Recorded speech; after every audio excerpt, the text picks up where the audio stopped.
خامولی صاحب یو بل ملګري دا تپوس کړی دی چې دا یو کس دی د هغه نه دا اوبه خارجېږي که نه یا دا اودس اچولو په وخت کې چې کوم دی د نه دا دغه ځي اوبه ځي نو آیا د باندې غسل دی که اودس دی د دې څه حکم دی؟ اصل کې په دا کمې اوبه چې خارجېږي زموږ د علما په اصطلاح کې یا فقها په اصطلاح کې دې ته مني وایي. څه ورته وایي؟ مني. په دې کې فقها درې قسمونه بیان کړي. یو ته وایي ودي، یو ته وایي مزي او یو ته وایي مني. مني، مزي، ودي. دا ودي دا هغه قطرې دي چې کله انسان تش اودس ماتوي نو د هغې نه مخکې یا وروسته غورځېږي.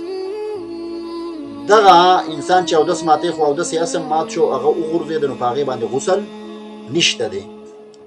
دویم مزي ده. مزي هغې ته وایي چې کله یو نوجوان مثلا بدنظري وکړي یا یو سړی د خپل بیبي سره ګپ شپ لګوي، ملاعبت چې ورته وایي، د خپل بیبي سره ګپ شپ لګوي او د هغې د دې اعضای مخصوصه نه اوبه خارجېږي په شان د جاولې جاولې، دې ته مزي وایي. د دې سره یا داسې هم نه ده، یو سړی دی د هغې نه هسې دا خارجېږي لکه علي رضی الله تعالی عنه سره د نبي کریم صلی الله علیه وسلم د زړه ټوکړه فاطمه رضی الله تعالی عنها په نکاح کې وداغي. علي رضی الله تعالی عنه فرمایي په خپله باندې چې كنت مزاعا، چې زمانه به دا مزي ډېره زیاته بهېدله، قوت مې سیوا و، مزي به رانه بهېدله. وی ما د الله رسول نه په خپله تپوس نه شو کولی ځکه چې زما سره بچی ناسته و په نکاح کې. وی ما بل ملګري ته ویل، صحابي ته، چې ته د الله رسول نه تپوس وکړه چې ما نه دا مزي ځي د دې څه حکم دی، زه به څه کوم، غسل به کوم که اودس به کوم؟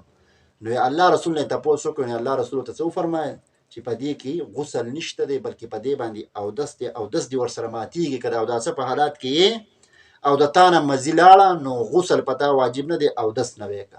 که په کپړه ولګې د کپړه وینځه او اودس نه وی که نو مزي دغې ته ویلی کېږي چې د ملاعبت د ګپ شپ په وخت کې د ښځې او د خاوند یعنې د هغو نه خارج شي، دې ته مزي وایي.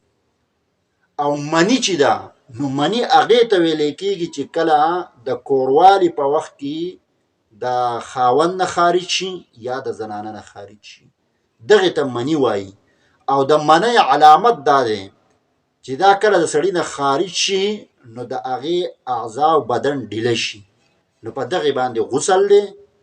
البته دا یو خبره، ځینې وخت یو انسان ملاعبت وخت کې یا د بیبي د سره کوروالي په وخت کې او د هغې دا مني چې دا د خپل ځای نه خارج شوه خو لا بار نه ده وتي، یعنې د ملا نه چې کوم د دې خپل ځای دی مکان دی د هغه ځای نه دی راووته خو لا بار راوتي نه ده، او بار بیا د دې نه دا وروسته ګنټه او 2 ګنټې وروسته راوځي، نو بیا په دغې باندې غسل شته دی.